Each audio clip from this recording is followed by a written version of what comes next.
You see in his eyes, oh my God, I told them leave and they're back.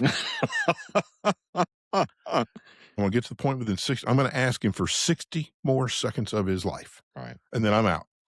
And I told him, I said, I'm going to put my phone down on the counter and it's going to have the timer set 60 seconds. And when he approves, that he's going to give me 60 seconds. He's shocked. He's like, oh, my day's gotten worse. Huh? And I did. I said, look, I'm sorry. Sorry for burning any more of your time. And I am in no position to ask, but I need 60 seconds more of your time, only 60 seconds. And I'm going to watch the seconds as they go by, but I'm missing some information here. And he didn't know what to say. And he's like, this guy is serious. Have you ever walked out of a shop and you didn't just lose the sale? You lost the relationship. It was a bad conversation. It was a bad experience. Maybe the program, it didn't deliver. And now you're just another parts guy. Here's the truth. In distribution, it's not the parts. It's not even the program. It's how it's delivered, explained, and supported that determines everything. Because to a shop owner, the service center program isn't a bundle of benefits. In your relationship, well, it's a promise. And when that promise breaks, so does your credibility. So what do you do in that moment? Do you move on or do you turn around and fix it? In this episode, you're going to hear what happened when David did exactly that. He walked back into a shop that wanted him gone, and he asked for just 60 more seconds. What happened next is a masterclass in credibility, communication, and what a service center program is really supposed to be. Let's get into it. Welcome, everybody, to Driven to Success. Today's episode is specifically geared towards our distribution partners, warehouse distributors, and outside sales reps. David, we've got a couple episodes on the service center program, but specifically, I want to come to you because you're deep into distribution. You understand the WD and the sales rep better than anybody in this room, better than me, of course, because you're the Yoda of the distribution chain in this room. I am the Padawan. I know very little about the distribution network. I know a little bit here and there, but you spent years in it. So we've got a great service center program. And I'd like to hear your thoughts on some of the benefits a distributor and the outside sales rep will see when they have a shop who is wholly engaged in the program. That's easy. The number one with a wholesale distributor, auto parts, it could be any business. The number one thing is if you're not growing, you're shrinking. Okay. Okay. You're either gaining market share or you're losing market share. There's no in between. There's no riding the fence 50-50. Right. And so our mission is to continue to grow sales. Distribution, I mean, the reason our warehouse distributors are spending millions and millions and millions of dollars on location, on furniture, fixtures, equipment, parts, we're talking millions of dollars in parts, Mhm. is so that we've got the part there so we can get it off the shelf. So now the job for the sales team is continue to be out there, educate through communication, educate to our customers, which is the independent repair center. We sell to the big boxes as well, so the person that we sell to Mhm. is the professional that Okay. is fixing cars every single day, just diagnosing, figuring out what's going on. This is their life, their world, their job. Mhm. So with that being said, how do we move our product? And it's through education. It's through communication. We're communicating what we have. We're communicating and educating why a specific product or widget is the right widget for this vehicle they're working on or for them going forward. So perfect example, brakes. The name brand in brakes 20 years ago changed. And about every 10 years, Right. I can only put on the ABC brand. That's Yep. the only thing that works. 10 years later, it becomes the DEF brand. And 10 years later, it just keeps moving on. And that's because companies and business change. So we have to continue to promote that out there. It's no different than our service center program. We've got to continue to promote that find the need. Ultimately, it comes down to added revenue. When we have a specific brand, a specific widget that is of desired effect out there at the service centers, we got to let them know we've got it. And then they're going to be calling us. Our whole mission is, you call me before you call anybody else. Same thing with the service center program. Is there competitors that have some form of a service center program? Absolutely. Right. How do we make sure ours has the best components? And then how do we make sure that we relay that information out? So the knowledge first, then the communication and really a third piece is the sincerity. Right. When we're talking to our customers, they can tell if you're sincere or not. Yeah. And having that sincerity, it goes a long way. The last thing I want to be labeled as is, oh, there's another sales guy. Oh my gosh, here we go. How quick can I get rid of them? All those little things we've talked about on other episodes. Right. But Right. it's ultimately, if we grow sales, we're growing revenue, our whole world turns. Guess what? Our goal in the parts department, parts business, is no different than the service center business. The goal of the service center is definitely not to decrease sales. Right. And so that means, here we go again, you got that fine line. Who sets at the exact same level of volume month after month, year after year after year? You don't. It's either up or it's down. Yeah. So you're either shrinking or you're growing. In service Right. centers, independent business people, let's just go that far out there. They all want growth. And we've been able to run through it, Vic, with the numbers. And when we're engaged and we're confident with what we're providing, whether it's products or services, then we tend to get the market share. Products, services, being sincere about it. Right. It takes a human aspect, it takes a knowledge aspect, it takes a distribution aspect. And so it's not easy to be in the parts business. Believe me, No. everybody thinks they can be in it. There's one on every street corner. Some of them do Yeah. it better than others. Yeah. There's professionals, and then there's people just slinging parts. Yep. I've seen both sides. There's a franchise I'm aware of, that not franchise, but there's a very large one I'm aware of, has one on pretty much every corner, and there's a reason for that. And some people in the parts business are healthy. And I'm gonna say bottom line, and some people in the parts business, their balance sheet is not healthy. And, Yeah. and so again, you wanna be the underdog? No, nobody wants to be the underdog. So you've got to. Let me ask this. I'm sorry to betray it, but this one just came across my brain. I know we're talking. The key here is how can they benefit, but there's other service center programs out there from your competitors. They're pretty good ones. Some are really good. Do you want to try and attract those people to the Prana Smart Choice program? Absolutely. It's gonna Okay. sound really crazy, but if we have the option of going into a service center that's never been on a service center marketing program before, Mhm. or going into a service center and I can see through material that's sitting around, inside their lobby that they're already signed up on somebody else's program, Mhm. I've always want to go and talk to that person who's been on somebody else's service center program. Why? Because it's the easiest one to transition over. 'Cause they're used to it, is Why? that one?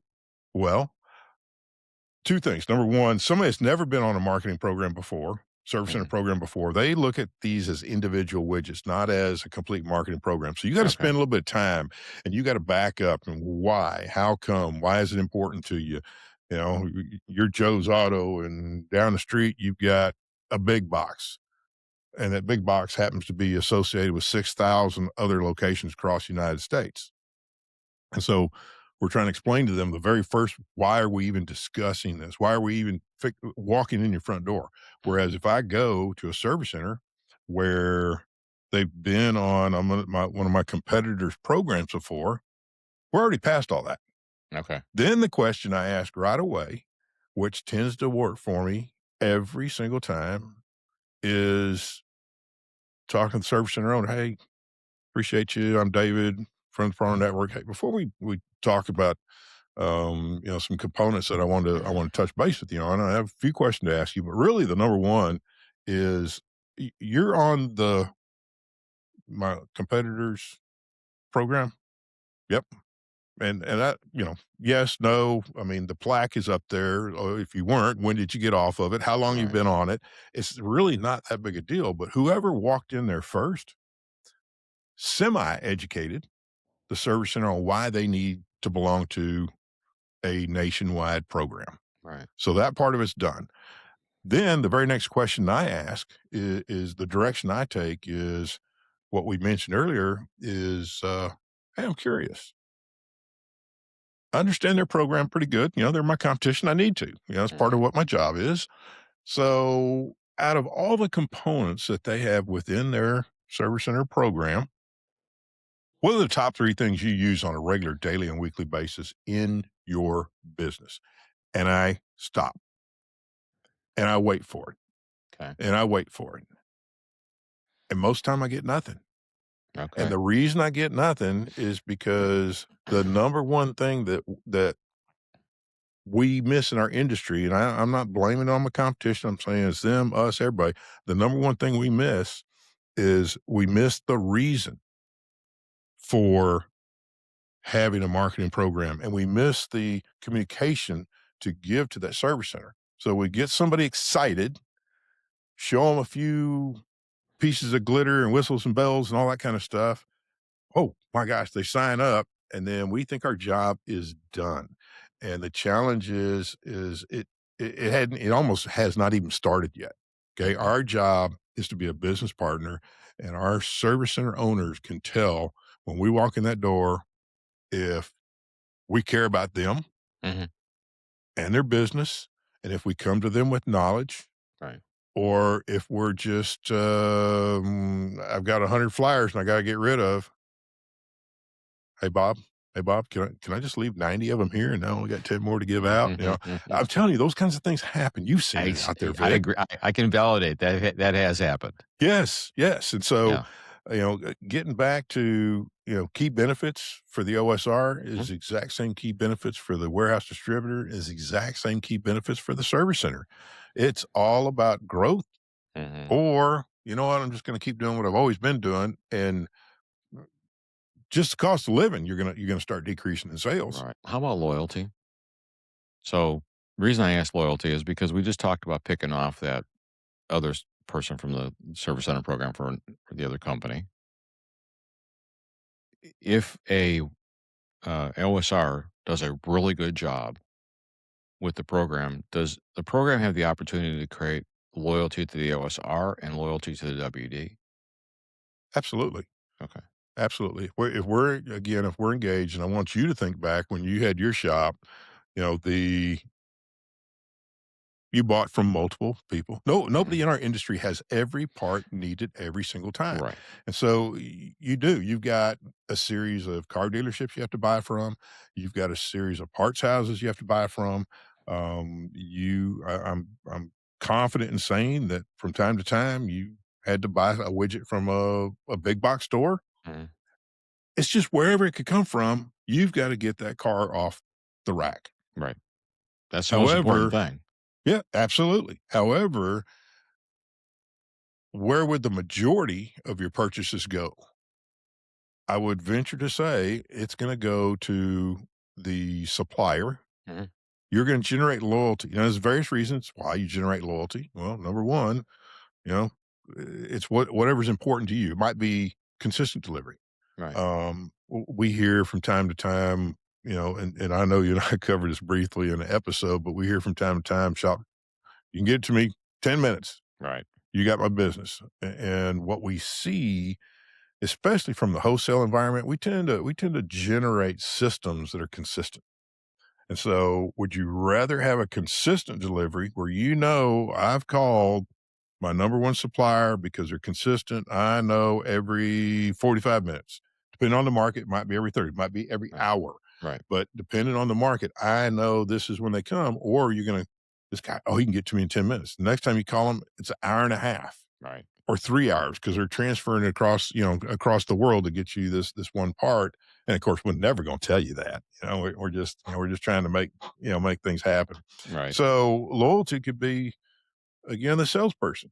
One of our episodes, you talked about how it was a little tough for you in the beginning. Mhm. 3 of my guys did not meet your muster. You had a very basic want, desire, request, whatever you want to call it, and all 3 of them couldn't get outside their box. And Right. so with that being said, uh, those 3, there was not gonna be any loyalty because there's no credibility. Right.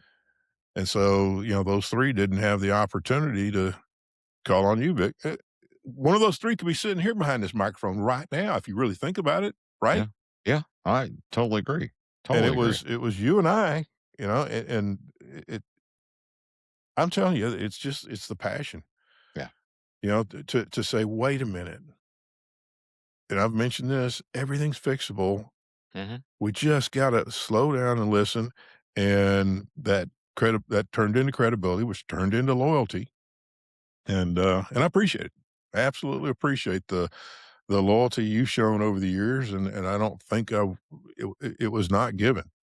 It's something and it's earned on both sides of the fence. You're right. It is earned on both sides of the fence. And I'd like to give a shout out to my folks in Lancaster, PA, because, as you're talking about relationships, I can think of Marty Cuck over at Knowles Auto Parts. Great culture, great sales team. And I think of Bobby and Gary, and Bobby has the passion, like he just wants to see his shop succeed. And it's just been great. In fact, we did a clinic a couple weeks ago. So here it is. The last person to leave? Bobby. Wow. He waited for me. He walked me out after I got done greeting everybody, saying goodbye, cleaning up. It was, that shows serious commitment and passion. And he gets the same thing from his clients up there. The shops that do business with him absolutely love him. Absolutely. It's like, and we have a large part of the client base that we pull out of there come from him. And it's great to see when you see a wonderful sales rep. Also out in West Coast, when you and I went to Fast Undercar, Yep. and we spent the day with Roger, you see the passion he has for his clients. It's just it's so cool to see that firsthand, and the fact that these folks continue to buy from them when there's other people around them offering the same thing, not the same service center program, but offering parts. If it's just parts, just like auto service, if it's just auto service, you can get that done anywhere. I share with clients, and I share with people when I do a class. I'm like, when customers look at an auto repair shop, what they see is they see a building, they see doors, they see lifts, they see technicians, owner, and an advisor. They don't look any different to them. They all work on cars, they all fix them, they all come and go. It's the people inside the business that make the difference, that cause that customer to make a choice to come and do business with them at every single visit. It's just like the parts business. Why should the shop owner pick up the phone and call the WD? It's because of the OSR. Parts are, you can get the same melling oil pump online as you can up the Sure. street. This is a very relational business. I mean, if you look at what, go to you and I, it's very relational. And it's not numbers as much as, we all talk about the numbers are important, but it's not always the numbers. The numbers are merely a measure of the scale. That's it.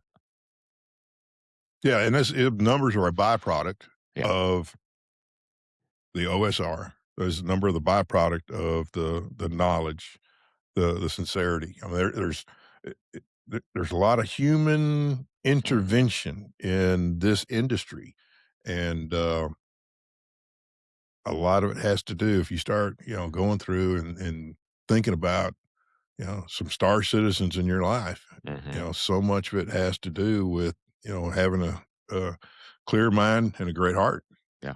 Yeah. Passion. You gotta have passion for it. A couple weeks ago, we were in the Northeast, and I just because we're talking about it, and it hit me right between the eyes, but we walk into a service center who'd been on our program before, and I mean, it went sour quick, Mm. and I don't have time.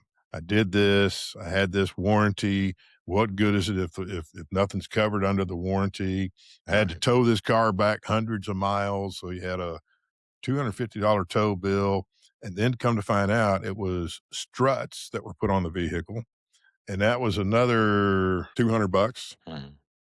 He didn't tell me about that, Yeah. so it was, I thought there was just a tow bill involved. Anyway, the warranty went sour. He's like basically, he's doing everything but, "Guys, get out." Right.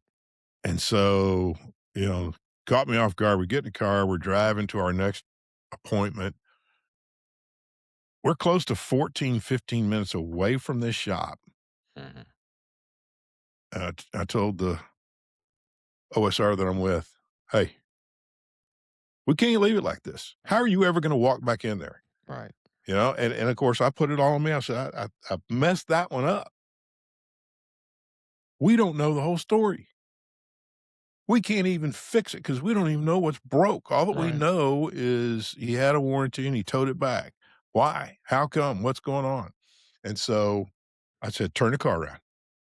And the response I got from the OSR, I said, "I know we're a long way away from him now." He said, "Nope, I don't care." He said, "This is Mm. great."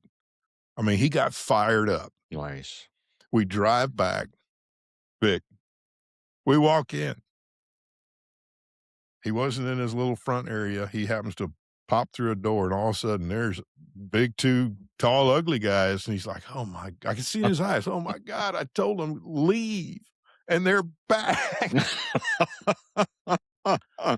But in that 15 minutes going back, you know, I'm talking to the OSR, and I said, "Look, I wanna get to the point, and I wanna get to the point within 6 I'm gonna ask him for 60 more seconds of his life, Right. and then I'm out." And I told him, I said, I'm gonna put my phone down on the counter, and it's gonna the timer's set 60 seconds.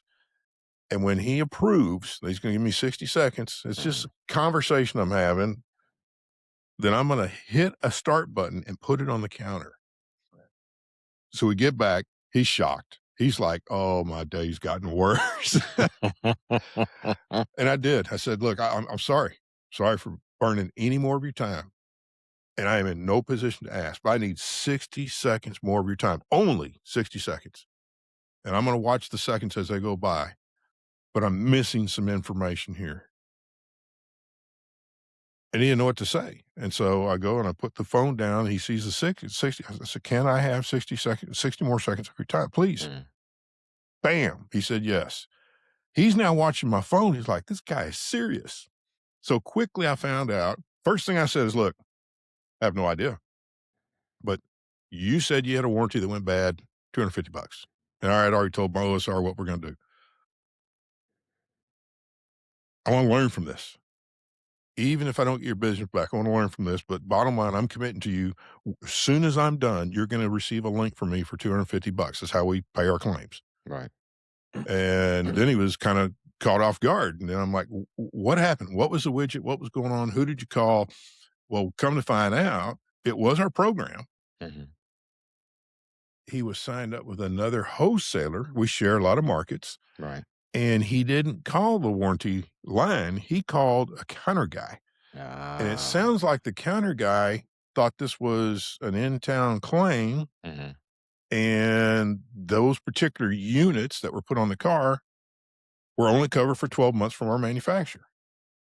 Our manufacturers are so gracious that we have manufacturers that commit to our banner program, and for that small group of service centers, that's 6,000 service centers, they commit to extending the warranty to 224 or 336. Those struts would have been covered. We didn't communicate to him. He didn't know who to call, so he Right. called his counterman thinking it was an in-town. The service center had to buy another pair of struts Oh. and put on this car. So it ended up being about $450. Right. I'm at 38 seconds. I got that much done in 38 seconds. Wow.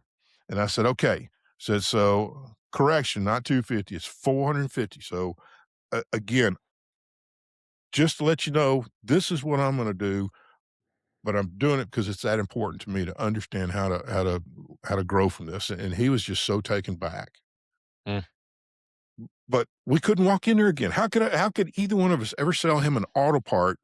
yeah. Because, I mean, it was such a bad taste in his mouth. He should have been spitting the whole time when he was talking to us. Horrible.